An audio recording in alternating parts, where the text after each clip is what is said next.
Okay, Java arrays. What is Java arrays? Ano muna, tawag dito? Dati, kung halimbawa, noon kapag gumagawa kayo ng program, nagde-declare tayo ng object then variables. Tapos yung variables na nilalagay natin sa object, kadalasan isa lang. Okay? For example, A 1 plus 2 is equal to 3, di ba? A is equal to 1, tapos 2, tapos B is equal to 2. So, nag-declare ka ng object A and B, tapos yung variable nila is 1 and 2. Now, kung mapapansin niyo sa mga variables na nilalagay natin, okay? Puro individual variable lang. Now, sa Java kasi may tinatawag tayong Java arrays, sa Java arrays, ito po yung pagde-declare po ng multiple variable sa isang object. So papaano tayo magde-declare ng multiple variable sa isang object para makagawa ng isang Java arrays? Okay? Una, declaration po muna tayo ng string, okay? Kung anong variable type, string or integers, then mag-add po tayo sa tabi nun ng square, square brackets. Okay? Ito po yan, square brackets.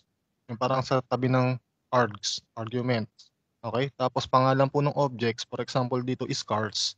Tapos ang laman niya is multiple variable. So meron akong Volvo, BMW, Ford, and Mazda. Okay? So meron akong 4. Tapos kung numbers naman, parehas lang din naman, declaration lang ng int or integers, then square brackets, pangalan ng object, then yung mga variables na ilalagay nyo. 10, 20, 40, 30, and 40.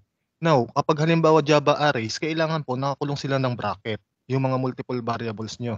Okay? So kung makikita nyo dito, nakakulong sila sa bracket, then may semicolon sa dulo for end of instance. Malinaw po. Okay.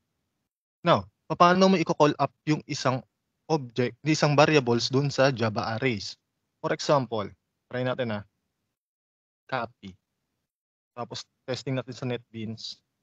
So delete lang natin yung program kanina. Okay? So paste. Kung makikita nyo po sa system out natin, nag-declare din po tayo ng square brackets. Bakit? Kasi po, ibig sabihin po niyan, dinideclare lang natin yung arrays natin. Yun yung cars. Okay? Object name, tapos square brackets, then number. Okay? So, paano po yung pagbilang sa Java arrays? Mag-i-start po tayo sa pagbibilang from 0. Okay? Si Volvo, 0. Si BMW, 1. Si Ford, 2. Si Mazda, 3. Okay? So, yun po yung pagbibilang sa Java arrays. Okay? For example, kapag niran natin si cars, tapos yung number nung variables na i-call up natin, for example, 0, ang lalabas po dyan is Volvo. Okay? Kung halimbawa naman 2, ang lalabas dyan is si Ford. Ulitin lang natin pagbibilang from 0, 1, 2, 3. Okay? Yun po yung pag-declare natin ng arrays. Ito po yan. Itong line na to. Then kapag magko-call up tayo ng value sa Java arrays, ang bilang po is from 0, tapos so on and so forth. Okay? Tapos ilalagay lang natin sa square brackets. Tapos yun po. Now, sunod. Paano halimbawa, pwede po ba sir, baguhin natin yung laman ng Java arrays? Pwede po. Okay? So hindi siya static. Kasi ang nangyayari dito, for example na to, static po yung variables natin. Kasi kung ano yung dineclare natin, yun na yun. Pero pwede po natin siyang i-update. For example, palitan natin si Volvo ng Opel. Okay? Kasi ang mangyayari dito, paano ka magpapalit ng variable dun sa Java arrays, i-call up mo muna yung object mo. For example sa atin, si cars, tapos kung pang ilang number yung papalitan mo. Then kung ano yung value. Okay. So ang gagawin natin to, papalitan natin si Volvo, gagawin nating Opel. Tapos ang gagawin natin, titignan natin kung nag-update siya kasi i-call up natin yung mismong object na pinalitan natin. So si Zero, si Volvo yon. Okay? So i-run natin, dapat ang output is Opel. So Opel na siya. Hindi na siya si Volvo. Okay. Walang tanong. Wala po. Okay, very good. Okay, sunod. Array length.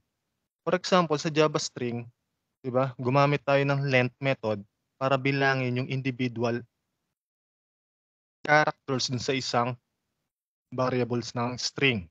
Halimbawa, nagbigay tayo ng pangalan ko, for example, Darwin. Tapos pag ginamit natin si length method, bibilangin niya kung ilang letters yung letters ng pangalan ko. So ang mangyayari, for example, magiging 6. Ngayon, kapag sa arrays mo naman siya gagamitin si length method, ang gagawin niya is bibilangin niya yung individual variables dun sa loob ng Java arrays. Example,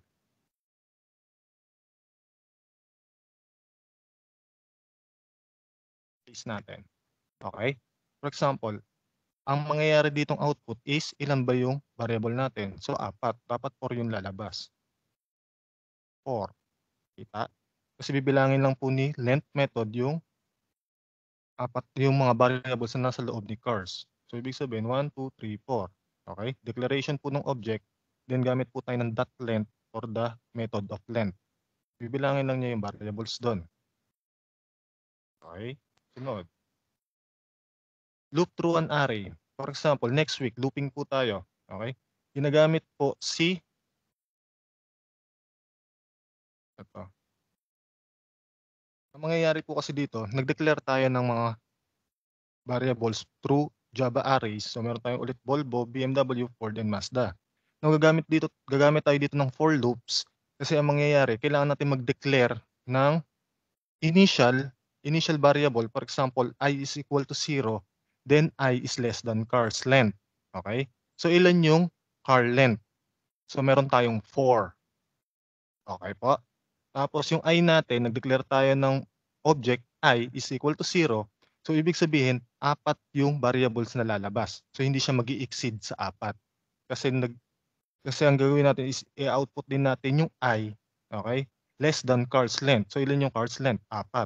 1, 2, 3, 4. Okay? Tapos yung I is equal to 0. So ibig sabihin, mag-start tayo sa una, yun si Volvo, 'di ba? Tapos hanggang dun sa 4 na variables. Tapos gumamit tayo dito ng I++ for declaration lang po yan for increment. So ibig sabihin mag-start tayo sa pinakamababang numbers pataas. Okay? Pag pababa siya, tumataas yung number. Okay? Yung ano lang niya yun, arrangement. Pag ni-run natin siya, lalabas yung mga output, yung ano natin, variables. Simula tayo kay 0, Volvo, kay 1, BMW, kay 2, si Ford, tapos kay 3, Mazda. Okay? Yan lang po yan. Okay. May tanong? Wala. Wala. Okay? Ito po yan, yung ina-output natin. Yung si I. Si cars kasi, yan si cars. Tapos si I, meron siyang value na ito, yung for loops natin. Yun na lang po yung magiging value niya. Kaya ito yung lumabas sa kanya. Kasi kung hindi natin ginawa yon, magkakatabi sila, di ba? Okay. Walang tanong. Galing niya talaga. Okay? Loop through hole, parehas lang naman din po yan. Ang mangyayari lang dyan is i-output lang niya din lahat nung object natin. For example, sige, example na natin to. Top, then page. Okay, run. Yan lang din. Ang mangyayari lang dyan is iraran lang niya yung mismong variable nung object natin, yung parse, na nasa loob ni string I. Ibig sabihin, kung ano yung laman ni parse, yun din yung magiging laman ni I. So, print natin si I, automatic na meron siyang Java array. Yun yung variable ni cars. Na merong Volvo, BMW, Ford, and Mazda. Tanong? Tuloy. Multidimensional array. So, ibig sabihin po, pwede pa tayo magdagdag ng multiple arrays sa loob ng isang array. Okay? For example, saan na yan? For example, and paste. Okay? Dito, nag-declare tayo ng int or integers. So numbers yung gagamitin nating variable. Then dalawa yung gagamitin nating array. So ibig sabihin kailangan dalawa din yung square brackets natin gagamitin. For example, isa, dalawa. Tapos yung object natin may numbers. Ito po siya. Tapos declaration po ulit ng array, kailangan nakakulong yung isang array sa bracket. Okay? So ito 'yun. Tapos susunod, separated by comma, okay, comma, then yung susunod nating array, ito po 'yun. Tapos ikukulong mo lahat nung multiple arrays mo para maging isa siyang instance, ayan. So kung makikita niyo yung dalawang array natin kinulong natin by bracket, then semicolon. So close na siya. Then halimbawa, magko-call up tayo ng object dun sa sa ano natin, sa multiple arrays, okay? Int, kung anong type ng variables yon, string man yan or integers, then yung object natin x is equal to my numbers, okay? So ibig sabihin daw si x may ano siya, may value siya kung ano yung value ni my numbers. Okay? So meron siyang value na 1, 2, 3, 4 first array and 5, 6, 7 second array. Okay? Yun na din po yung magiging value ni x, parehas ni my numbers. Then kapag magde-declare ka halimbawa, okay, ng variables doon sa multidimensional arrays, kung dalawa yung ginamit mong array, dapat dalawa din yung square brackets mo. For example, yung unang array is for pang ilang array yung tatawagin mo. For example, dito meron tayong dalawa. So ito si 0, ito si 1. Okay? So dalawa yung array natin. Ito ulit si 0, ito po si 1, 5, 6, and 7. Tapos sa pangalawang array natin na nakakulong sa square brackets, okay? Ito na po yung pang ilang ano siya, variable na itatawagin natin. For example dito, nag-declare tayo ng 1. Okay? So ibig sabihin, ito 'yon. 5, 6, 7. Kasi ito si 0, ito si 1. Tapos sa second square brackets naman natin, nag-declare tayo ng 2. So nasaan si 2? Ito si 0, ito si 1, ito si 2. Okay? Tapos nag-declare tayo ng value ni x. So ano yung magiging value ni x? Kung ano po yung dineclare nyo dito sa dalawang square brackets. Okay? So ang mangyayari diyan, 1 tapos 2. So ibig sabihin, ito si 1 tapos 2. 0, 1, 2. So dapat 7 yung magiging output. So tignan natin kung ano yung magiging output. Naging 7. Okay? Isa pa. Tawagin naman natin si 0. Okay? Tapos tawag tayo ng, sige, 2 ulit. Okay? So ito po si 0, then 2. 0, 1, 2. Dapat 3 yung lalabas. Okay? Run. 3 po yung lumabas. Okay? Yan po si Java Arrays. Java Arrays po is inserting multiple variables sa isang object. Tapos pwede din po tayo magdagdag ng different pwede po rin tayo magdagdag ng multiple array sa loob ng isang array. Then pwede din po tayo gumamit ng mga pagbibilang na methods. For example, .length. Okay? Pwede din po natin siya i-input sa for loops, sa looping. Okay? By next week, yun po yung topic natin. Yun lang po si Java Arrays. May tanong po ba? Wala. Ang galing niyo talaga. Okay?